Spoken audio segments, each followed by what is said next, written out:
Monsieur le secrétaire général, merci de votre disponibilité. Je constate qu'au sein de l'Autorité nationale de régulation des marchés publics, tout le monde est vraiment disposé à nous donner des informations, nous, les différents entrepreneurs, pour qu'on puisse avoir les mêmes chances et être au même niveau d'information. C'est vrai, les autres fois, c'est le président de l'Autorité nationale de régulation des marchés publics qui m'entretenait par rapport donc à certains thèmes ou du moins à certains sujets qui me paraissaient un peu flous lors des appels d'offres. Aujourd'hui, mon souci, c'est que nous, en tant qu'entrepreneurs, quand il y a l'appel d'offres qui est fait et qu'on va déposer nos dossiers, il y a souvent des termes techniques qu'on utilise qui nous fatiguent un peu parce qu'on ne comprend pas toujours.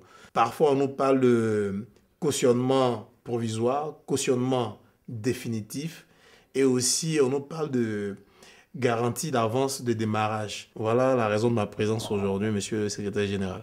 Je vais vous l'expliquer simplement. Ce sont des garanties que l'État se donne. À commencer par le cautionnement provisoire. Le cautionnement provisoire, il sert à maintenir le candidat dans la compétition jusqu'au bout. Si vous êtes candidat, que vous soumissionnez, vous n'avez pas le droit de vous retirer avant la fin de la compétition, avant que les résultats ne soient proclamés. Donc c'est pour cela qu'on vous demande un cautionnement provisoire. Si vous vous retirez avant la fin de la compétition, votre cautionnement provisoire est bloqué.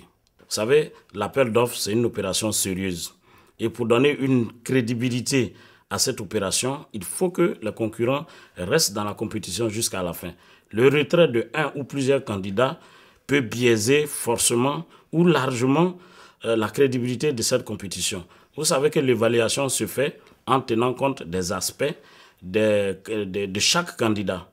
Et si la compétition est terminée, bon, on vous restitue votre cautionnement provisoire par une main levée.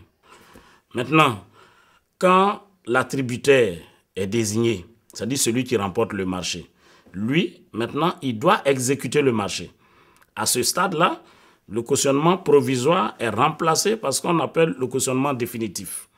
C'est également une garantie pour la bonne exécution du marché. On veut s'assurer que vous allez bien exécuter. Et donc, s'il y a des manquements ou des malfaçons, il est demandé à l'entreprise de venir reprendre. Au cas où cela n'est pas fait, une partie du cautionnement définitif ou le cautionnement définitif sert à réparer les malfaçons qui ont été constatées. Donc vous voyez, c'est des garanties dont l'État s'entoure dans la passation des marchés, dans l'exécution du budget. Bon, également en ce qui concerne la garantie d'avance de démarrage. Vous savez que dans le principe de l'État, l'État paye après service fait. C'est-à-dire quoi? Vous travaillez et puis après l'État vous paye. Mais l'État veut faire des facilités, l'État veut aider les entreprises à pouvoir exécuter les marchés. Donc, on vous donne de l'argent sans avoir travaillé. L'avance de démarrage, comme on le dit, il est constitué de deux éléments. Il y a ce qu'on appelle l'avance forfaitaire, qui est de 15%. Et puis après, il y a l'avance facultative, qui est également de 15%. Donc, les deux réunis, on appelle d'une manière générale l'avance de démarrage, qui ne peut pas dépasser 30% du marché de base. Donc, imaginez-vous, l'État vous donne 30% du marché de base, vous n'avez pas encore travaillé. Bien évidemment, il faut des garanties. C'est pour cela qu'on demande que vous garantissez le montant qui vous a été octroyé. Bon, il faut voir dans le code des marchés publics, il y a plusieurs types de garanties. Il y a les garanties bancaires et les garanties par les établissements financiers agréés par l'État, par le ministère de l'économie et des finances. Et une fois que vous avez ces éléments, bon, l'État est rassuré et vous laisse exécuter tranquillement votre marché.